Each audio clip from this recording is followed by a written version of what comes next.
Et bonjour à tous, je vous retrouve au potager pour une nouvelle vidéo. On va faire un petit tutoriel pour Potager Coach, le logiciel d'assistance au jardin que je développe.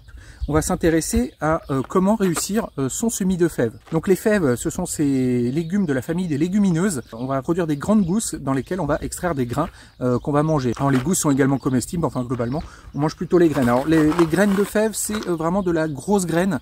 Je pense d'ailleurs qu'au jardin, c'est quasiment les plus grosses graines qu'on a à semer. C'est les graines de fèves. Et c'est des graines qui sont capables de traverser à peu près tout, même un gros paillage. Alors les fèves, c'est un légume qui ne nécessite pas un sol très riche. Au contraire, ça se satisfait de sols assez pauvres, surtout qu'en plus c'est une légumineuse, donc elle est capable de s'auto-alimenter en azote. Et pour ce qui est de l'emplacement, on va lui choisir un emplacement ensoleillé. C'est un légume qui aime bien pousser au soleil. C'est un légume aussi qui a l'intérêt de ne pas demander beaucoup d'eau. Il est pas très gourmand en eau, il n'y a pas besoin de beaucoup l'arroser. Donc voilà, c'est vraiment pas un légume difficile, c'est vraiment un des plus faciles à réussir au jardin. Et là, c'est le moment où on va faire le semis. Alors comme vous pouvez le voir, si on est dans une plate-bande où j'ai déjà fait un semis sur 2 rangs, et il s'avère qu'il y a quelques trous dans mon semis, quelques graines qui n'ont pas germé, et donc ça va être l'occasion de reboucher les trous. Alors le semis, pour être sûr de son coup, le mieux c'est de le faire en ce moment, c'est-à-dire fin février, début mars, là on est sûr de ne pas le rater. Mais si on veut gagner un peu de temps, au sud de la Seine, on peut faire un semis à l'automne, et on le fera plus tard, plus on est au sud et plus on le fera tard. L'idée étant qu'il faut que les fèves aient à peu près poussé de ça de haut quand les grosses gelées arrivent. Parce que si elles ont trop poussé et qu'il y a des gelées qui arrivent par-dessus, ça va noircir les plants, ça va les brûler et vous allez perdre une partie de votre récolte. Et donc il faut arriver à bien viser, et c'est assez délicat parce que ça va dépendre de la météo de l'année et des fois on peut se rater.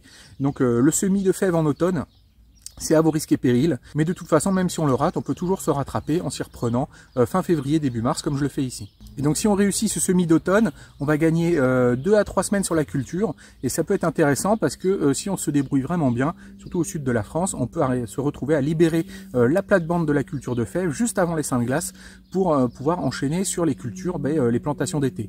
Moi j'y suis jamais arrivé, j'avais toujours mes fèves qui n'avaient pas terminé de pousser au moment des seins de glace, mais si vraiment on est hyper opti, on peut arriver à finir de récolter les fèves et d'enchaîner sur les cultures d'été. Donc là on est sur un semis au 25 novembre et vous voyez on est mi-février et les plants sont déjà bien sortis, ils se sont bien développés, ils font un peu plus de 10 cm de haut.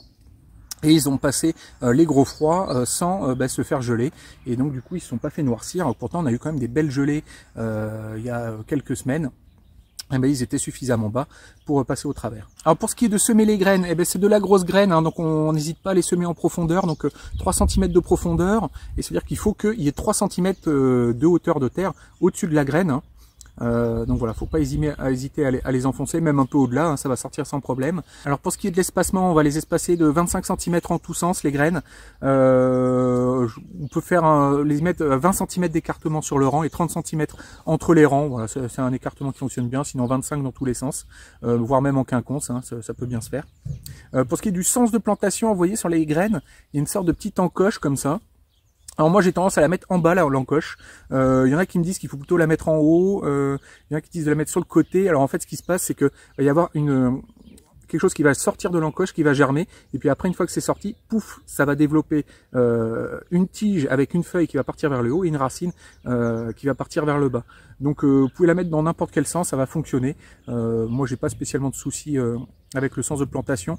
À mon avis, l'idéal c'est plutôt de la planter sur le côté. Du coup l'encoche va s'ouvrir sur le côté, il va sortir la pousse et après pouf, ça va pousser comme ça.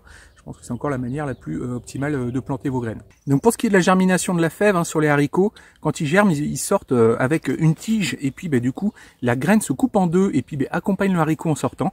Dans le cas de la fève, la graine reste dans le sol, comme le petit pois d'ailleurs, il ne sort que la tige. Voilà, c'est bon à savoir, c'est pas exactement comme un haricot. Alors pour ce qui est du semis, hein, le geste est tout simple, hein, voilà, on fait un petit trou, on dépose notre graine, on referme, voilà, rien de très compliqué. Hop, voilà, j'en mets une autre juste ici. Hop. Et alors comme je vous disais, 20-25 cm d'écartement. Moi j'ai tendance à serrer un peu plus parce que j'ai un sol très riche. Donc voilà, ça pousse quasiment dans le compost. Donc j'hésite pas à serrer un peu plus, elles trouveront à se nourrir. Et donc voilà, je vais faire mon rang comme ça.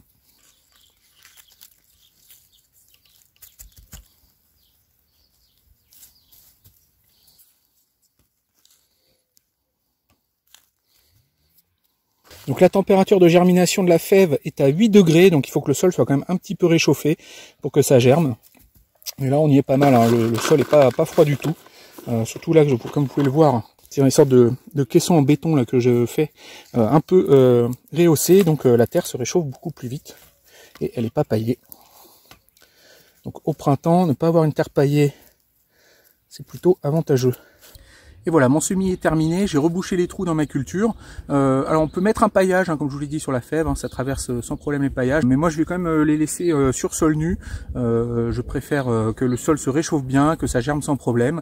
Surtout qu'il n'y a pas trop de problèmes d'évaporation cette période de l'année, on est vraiment encore en hiver. La pression de l'enherbement est pas énorme, il y aura sûrement un petit désherbage à faire. Mais une fois que la culture a vraiment bien poussé et pris possession des lieux, eh ben, il n'y a plus trop de problèmes d'enherbement au pied, c'est plus trop un souci.